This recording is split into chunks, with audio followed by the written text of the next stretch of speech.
All right, guys, welcome to the Chokehold Chat. Let's talk about the fights that happened last weekend, right? Big night of fights. The card was very entertaining.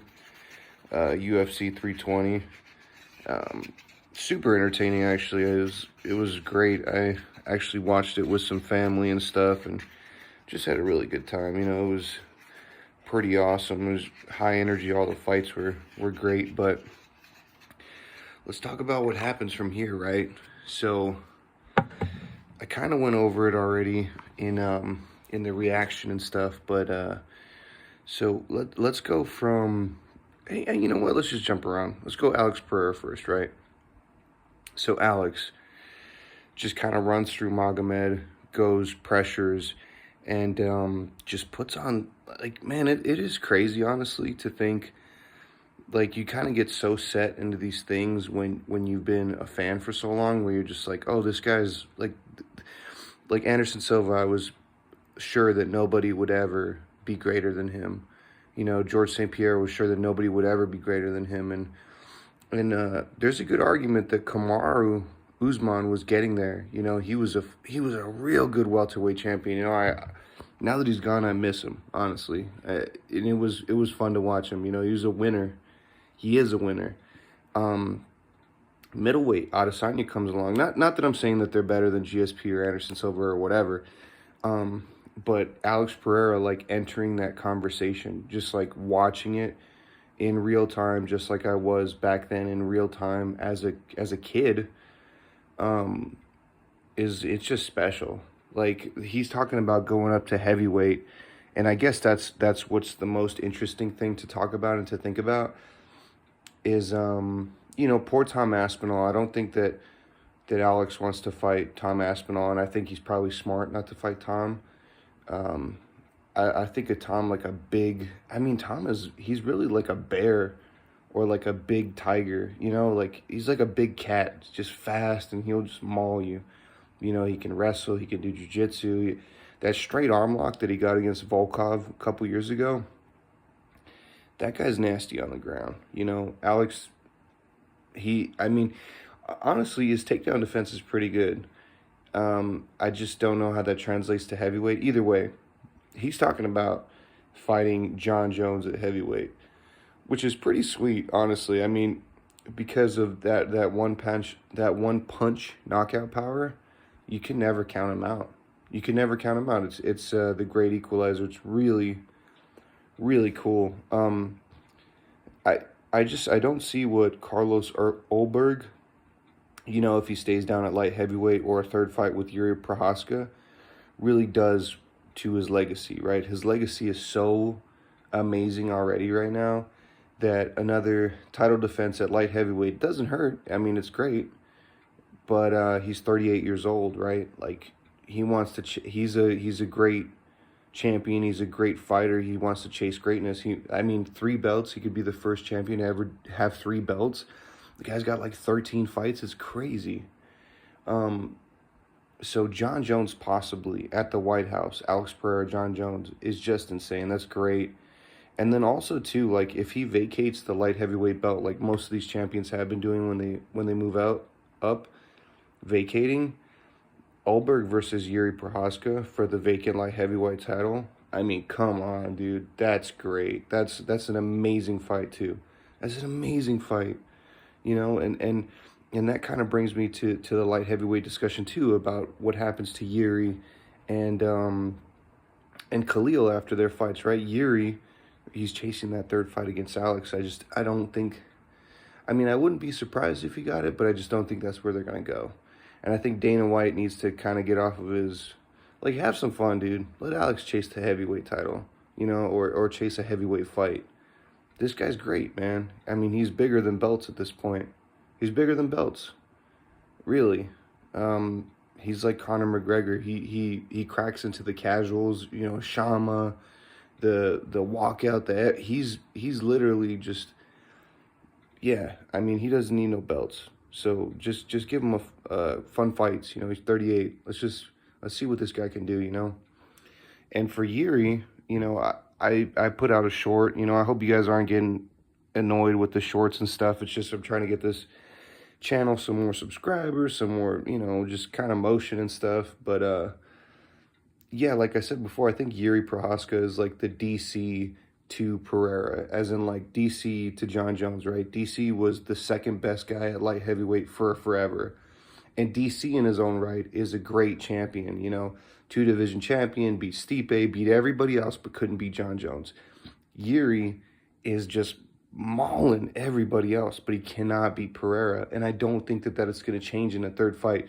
Maybe, it's like the Adesanya thing, right, with Pereira. It's like, okay, I fought him, 4 times. You're bound to win one time. If they keep doing it, maybe Yuri gets one, but I'd much rather see Yuri fight for an interim title, or not an interim title, a vacant title versus Olberg, and just become champion again, man. Like, that guy deserves it. Yuri is a legend too. Love that guy. He's literally the new Tony Ferguson. He's so great. And since we're on this now, I think Khalil, he needs to take some time, dude. Like, he's taken a lot of damage over the past, like, year and a half, 2 years. He needs to take some time. I heard people talking about maybe him fighting Dominic Reyes. I think Dominic Reyes gets smoked in that fight, that poor guy. But I think he just needs to wait, see how the division shakes out. No rush. Light heavyweight moves at a snail's pace anyways. And for Ankalaev, the UFC does not like this guy. They don't like him. So I wouldn't be surprised if you see him fight somebody, further down in the rankings. Looking at the rankings right now, I bet you it'll be Jamal Hill. And you know what? Sign me up. I like that fight with Jamal. Because there's really nobody else right now. And they're not going to put him in fights to put him back into that title picture. They don't want him as champion. They just don't. There's something to be said, too, about your manager, like, tweeting all of your stuff, and Yuri and Alex getting mad at that, and I get it, it's just, it's weird. So, we talked about Alex, we talked about Ankalaev, Khalil, and Yuri. Okay, so, for the co-main event, Merab, right? Biggest Merab stan ever. Obviously, Merab is going to have to fight Petr Yan next. If they want to put him on ice and they don't want to give him pay-per-view points and they don't want to give him a chance to fight in December, they'll probably, it's Petr Yan if he's going to fight in December, for sure. If not, it could be Mario Batista if he beats Umar, or it could be Umar again. Or, maybe, out kind of outside of left field, if Zahabi beats Cheeto, maybe Zahabi, if Cheeto beats Zahabi in big fashion, maybe one of those guys. But, I'd be pretty surprised. I think it's going to be Yan next. And I think Merab's that guy too, whoever he fights. Sandhagen, kind of the same thing as I would think about for Khalil. Sandhagen needs to just kind of take a step back and watch how the bantamweight division goes, because he's kind of fought everybody already. And, he got a crack at that title versus Petr Yan. I think it was like interim or vacant or something like that, and he didn't get that one either. So he's got to wait. And that's fine. He should wait. Okay, and then Yusuf Zalal versus Josh Emmett. Who saw that? I didn't see it coming. I thought I was going to outpoint him. Zalal, he needs to get, I know that he's ranked higher than Jean Silva, but Jean Silva has a bigger name than him. If they put him versus Jean Silva on, a main event of, a fight night or something, sign me up, dude. Come on, Jean Silva Zalal. That's great, and that just gives him some name value.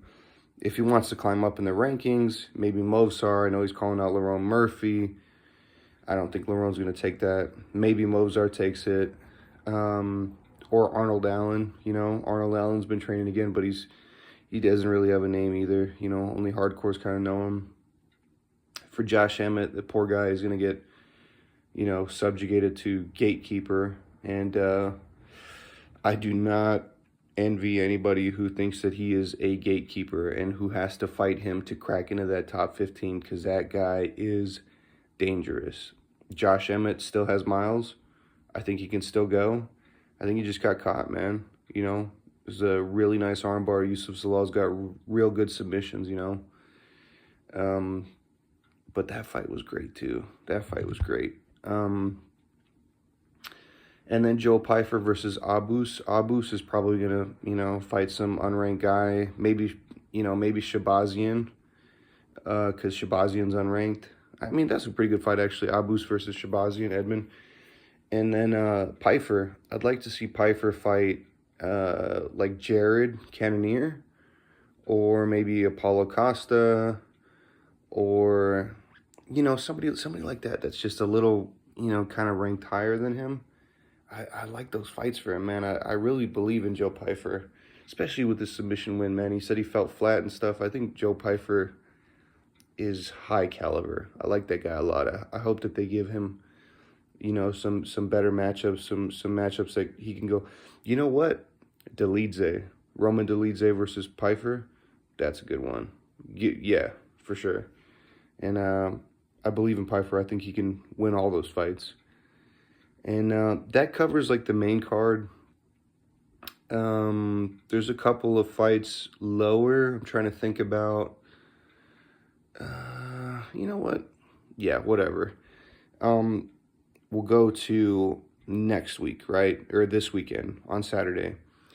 What did I tell you, dude? They just did this in Perth, Australia. It's the same thing with UFC Brazil, the fight night.